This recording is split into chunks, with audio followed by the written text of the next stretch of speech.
Friends, இன்றைக்கி என்ன செய்ய போகிறோம்னா சிக்கன் பிரியாணி செய்ய போகிறோம். எப்படி செய்ய பார்க்க போகிறோம். ஃபஸ்ட்டு கொஞ்சமாக ஒரு 2 ஸ்பூன் அளவுக்கு நெய்யை ஊற்றிக்கிறேன். அதுக்கப்புறம் கொஞ்சமாக எண்ணெய் ஊற்றிக்கிறேன்.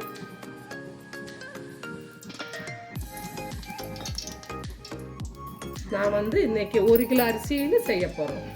1 கிலோ சிக்கன், 1 கிலோ அரிசி, அந்த இதில் செய்ய போகிறோம். இப்போ மசாலா போட போகிறோம். என்ன இதுன்னா 5 ஏலக்காய், 2 ஸ்டாரு, ஒரு 6-7 கிராம்பு, கொஞ்சம் பட்டை. மசாலா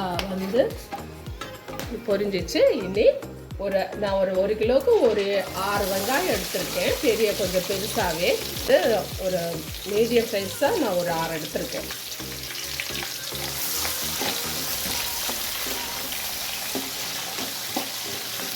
வதக்கிக்கணும். நல்லா கொஞ்சம் பொன்னிறத்தில் ஆன பிறகு தான் தக்காளி போடுவேன். கொஞ்சம் லைட்டாக வதங்கி வந்த பிறகு தான் தக்காளி போடுவேன்.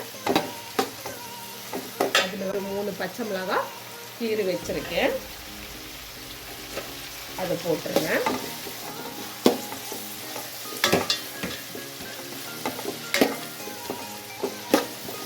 நல்லா வதக்கிக்கணும். இதில் கொஞ்சம் உப்பு போட்டுக்கலாம். உப்பு போட்டோன்னா நமக்கு கொஞ்சம் சீக்கிரம் வதங்கி கிடைக்கும். நான் ஒரு 1/2 ஸ்பூன் உப்பு போட்டிருக்கேன்.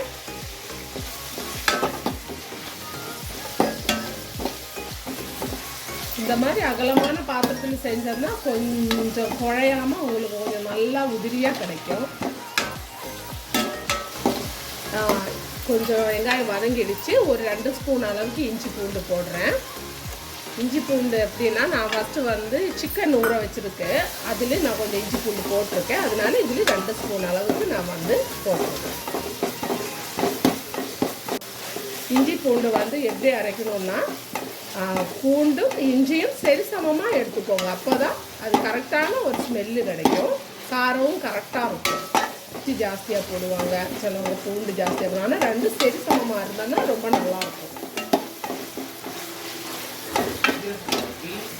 இனி தக்காளி போட்டுக்கலாம்.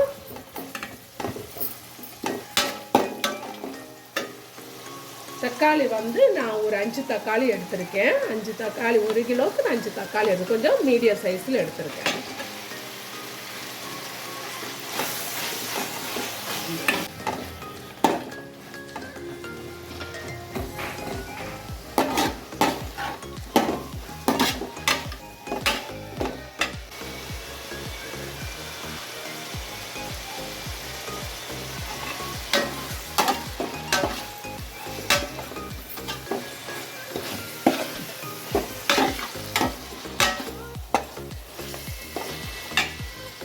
இப்போ புதினா பாதி கட்டு, மல்லி பாதி கட்டு நான் கட் பண்ணி வச்சுருக்கேன். இதில் போட்டுக்கலாம். இவ்வளோ போடணும், அப்போ தான் அந்த மனம் கிடைக்கும்.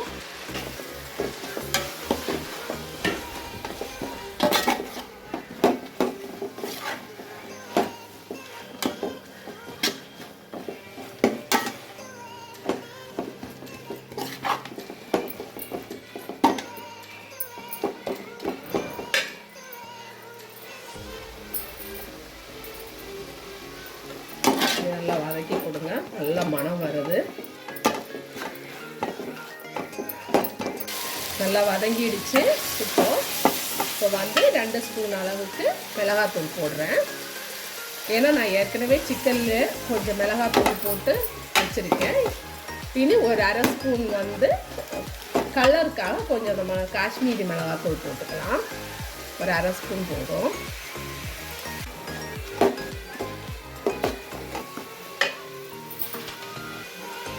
இனி சிக்கன் போட போகிறோம். இது நான் 1/2 மணி நேரத்துக்கு முன்னாடி 1 கிலோ சிக்கனை கழுவி க்ளீன் பண்ணிவிட்டு இஞ்சி பூண்டு விழுது போட்டிருக்கேன். தனி மிளகாத்தூள் போட்டிருக்கேன். கொஞ்சம் தயிர் போட்டிருக்கேன். கொஞ்சம் லெமன் போட்டிருக்கேன். உப்பு போட்டிருக்கேன். இது ஒரு 1/2 மணி நேரத்துக்கு முன்னாடி ஊற வச்ச சிக்கன் இதில் போட போகிறேன். 1 கிலோ சிக்கனுக்கு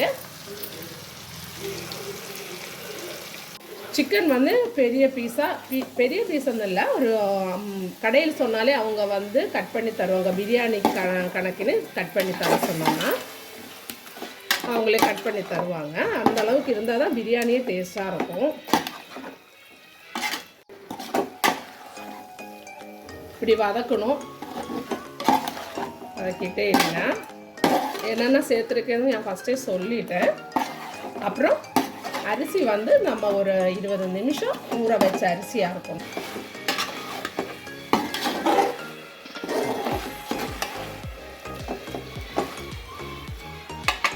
அரிசி 5 கிளாஸ் அரிசி போட்டிருக்கேன். அதுக்கு வந்து 2க்கு 3 தண்ணி ஊற்றணும். நீங்கள் அதுக்கேற்ற மாதிரி நான் 7 கிளாஸ் தண்ணி எடுத்திருக்கேன். ஏன்னா ஏற்கனவே அரிசி ஊற வச்சதுனால அதில் ஒரு 1/2 கிளாஸ் தண்ணி இருக்கும். அதனால் நான் 7 கிளாஸ் 7.5 கிளாஸ் ஊற்றணும். 7 கிளாஸாக ஊற்றுறேன்.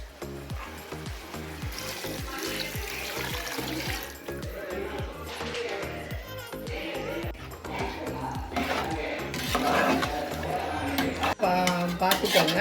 உப்பு கொஞ்சம் எப்பவுமே தூக்கலாக இருக்கணும். அப்போ தான் அரிசிக்கு கணக்காக இருக்கும். உப்பு கொஞ்சம் போடணும். உப்பு கொஞ்சம் போட்டாச்சு. எல்லாம் கரெக்டாக போட்டாச்சு. இனி நம்ம மூடி வச்சு தண்ணி கொதிச்ச பிறகு தான் அரிசி போடணும். அதனால் மூடி வச்சிடணும். கொதிச்சிருக்கும், பார்க்கலாம். நல்லா கொதி வந்துடுச்சு.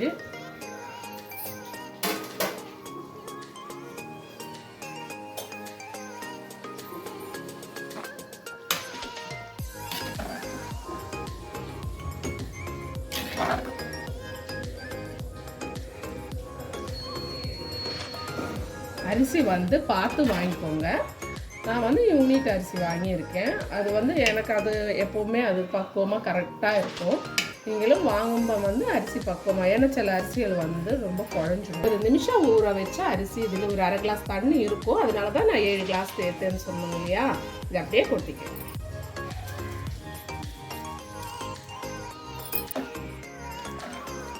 நல்லா இலக்கி விட்டுட்டு இனி வந்து மூடி வச்சிடலாம். கொதிக்கட்டும், அப்படியே இருந்து வேகட்டும். மூடி வச்சிடலாம். தண்ணி எல்லாம் வற்றி கரெக்டாகிடுச்சு. இனி நம்ம தம் போடலாம். தம்மு நான் எப்படி போடுவேன்னா, லைட்டாக சிம்மில் வச்சுட்டு தோசைக்கல் எடுத்து மேலே வச்சுடுவேன். ஒரு 15 நிமிஷம் அப்படி வச்சுடுவேன். அவ்வளவுதான்.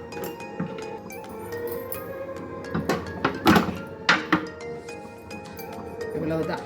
15 நிமிஷம் கழிஞ்சிட்டு திறந்து பாருங்க. 20 நிமிஷம் ஆயிடுச்சு. எடுத்துடலாம். தம் கட்டினது கரெக்டாக வந்துடுச்சு. பாருங்க, நல்லா உதிரி உதிரியாக வந்திருக்கு. கரெக்டான பதத்தில் வந்திருக்கு. பிரியாணி ரெடி.